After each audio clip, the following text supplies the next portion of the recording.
बहुजन समाज की हर खबर पाने के लिए सब्सक्राइब करें अम्बेडकर पीपल्स वॉइस और बेल आइकन दबाएं।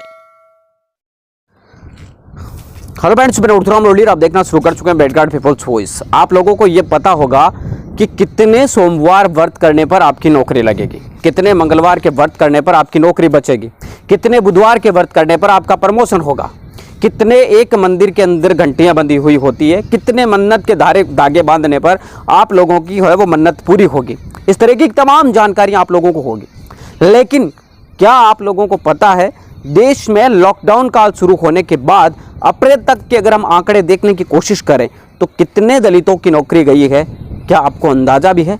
क्या आप इस बात को जानते हैं कि देश के पूंजीपति या श्रवण लोगों के हाथ में जितनी नौकरी गई है उसकी 3 गुना ज़्यादा दलितों के हाथ से नौकरी चली गई है? जी हाँ, आज हम इसी बात पर विचार से चर्चा करेंगे। लेकिन ये चर्चाएं तब होगी जब आप लोग पढ़ेंगे, जब आप लोगों को दिमाग में अलग चीज़ों की जगह यानी धर्म, जाति, मजहब, मंदिर, मस्जिद, ये तमाम चीज़ें जब आपके दिल और दिमाग से बाहर निकलेगी तब आप लोगों के दिमाग में ये चर्चाएं आएगी और तब जाकर आप लोग इस चीज़ों को समझ पाएंगे। आपको मैं बताने की कोशिश करूं तो आज भी देश के अंदर मंदिर और मस्जिद, जाति और धर्म के नाम की अगर हम बात कर लें तो देश की तमाम समस्याएं उनके आगे धूमिल हो जाती है और उनके आगे खत्म हो जाती है। बाबा साहब अम्बेडकर ने सपना देखा था कि भारत एक लोकतांत्रिक देश बने और गरीब से गरीब, पिछड़ा से पिछड़ा, पिछली पंक्ति में यानी कि जो पीछे ही पीछे व्यक्ति बैठा है वो सबसे आगे पहुंचे, बराबरी का दर्जा मिले। लेकिन इस देश के अंदर वो बराबरी का दर्जा कब मिलेगा मुझे नहीं पता। देश के अंदर निजीकरण कितना तेजी से बढ़ रहा है वो आप लोगों को पता है। यहां तक कि आईएएस यानी यूपीएससी की परीक्षाओं में भी अब निजीकरण होने शुरू हो चुके हैं, सीधे डायरेक्ट आईएएस भी अब बनने लगे हैं।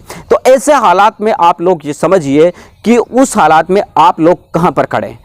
आपको मैं बताने की कोशिश करूं तो वैसे भी 10% उन लोगों को वैसे रिजर्वेशन मिल गया और जो सीधे आईएएस बनते हैं उनमें भी उन्हीं का आरक्षण है, जनरल के तौर पर उनका आरक्षण है, वो वैसे भी पहले से लागू है। अब आपके पास क्या बचता है ये आप सोच लीजिए।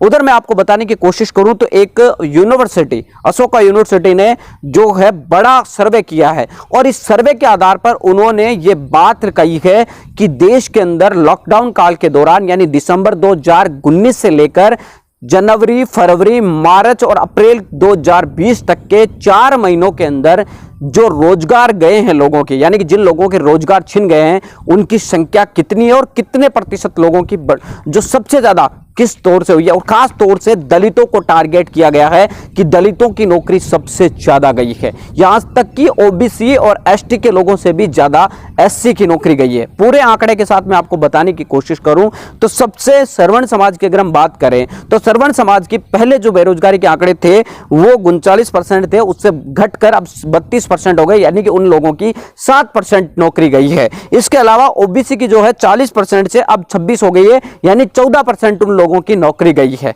अगर हम बात करें एसटी की तो 48% उनकी थी और अब 33% रह गई है, तो यानी कि 15% उन लोगों की नौकरी गई है। लेकिन एससी की अगर हम बात करें तो एससी की पहले 44% थी और अब 24% रह गई है। करीब 20% से ज्यादा लोगों की नौकरियां हैं वो दलितों की जा चुकी है, जो कि श्रवण समाज के 3 गुना और ओबीसी से 1.5 गुना ज्यादा है।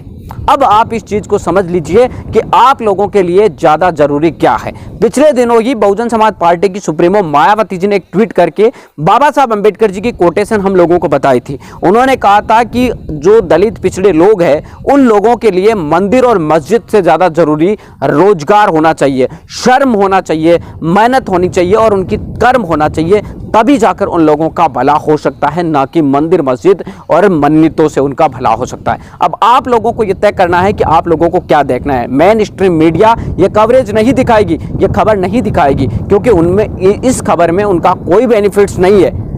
उनका जिन खबरों के अंदर बेनिफिट्स होता है वो उन्हीं को दिखाता है। अब आप लोगों को तय करना है कि इस खबर को आप कितने लोगों तक पहुंचाते हैं और कितने बहुजन समाज के लोगों को जागरूक करते। मिलेंगे इस वीडियो ने अपडेटों के साथ, तब तक आपसे लेते विदा। लाइक कीजिए, कमेंट कीजिए और शेयर करना बिल्कुल ना भूलें अगर आपको वीडियो पसंद आए।